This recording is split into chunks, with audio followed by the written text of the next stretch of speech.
Now turning to News 8's Commitment 2010 coverage. In a political ad, U.S. Senate candidate Pat Toomey attacks opponent Joe Sestak on the issue of health care reform, with a claim we found leaves out some important information. 8 on Your Side government reporter Matt Belanger explains. Joe Sestak voted for... In this political ad, Republican U.S. Senate candidate Pat Toomey accuses his Democratic opponent Joe Sestak of being, quote, really liberal because of his votes on health care reform. Joe Sestak voted for government-run health care. First, we should point out whether the health care reform law passed by Congress constitutes government-run health care is still something supporters and opponents are debating. The law does not require people to buy the government option. It requires people to have insurance and makes the government option available to people who do not have coverage from somewhere else. The ad goes on to make this claim. Sestak voted to permit banning all private health insurance. On the News 8 Ad Watch Truth Meter, this one registers as half true. And here's why. My amendment.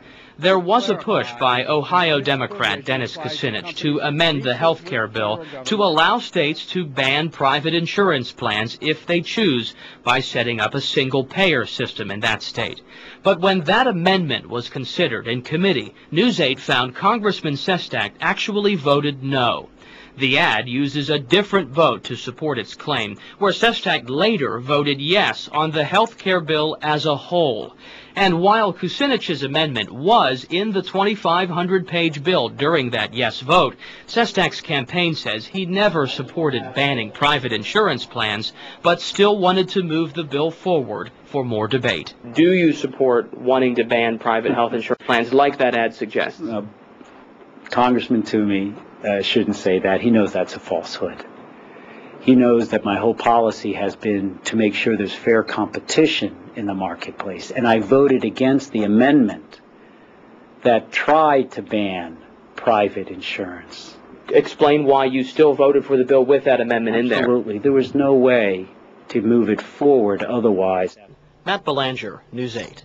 Now, News 8's political analyst Terry Madonna is here to weigh in on these ads and a couple other political talkers from this past week. But Terry, welcome. Let's start with the ad. First of all, so early. This is continuous campaigning. Yeah, and quite frankly, Pat Toomey has 6 commercials. We're running a couple of them on our station here, and I don't remember a time in you know, certainly 40 years, maybe ever, when commercials have been run this early. This is the middle of July. People are supposed to be going to the beach and getting a little downtime, you know, and the campaigns are running flat out. I mean, this is virtually unprecedented. The other point about it, Meredith, is an attack ad. Yeah. Early. Yeah, this early. It does show you, however, Pat Toomey has a good bit of money. He didn't have to spend his war chest during the primary as Joe Sestak did.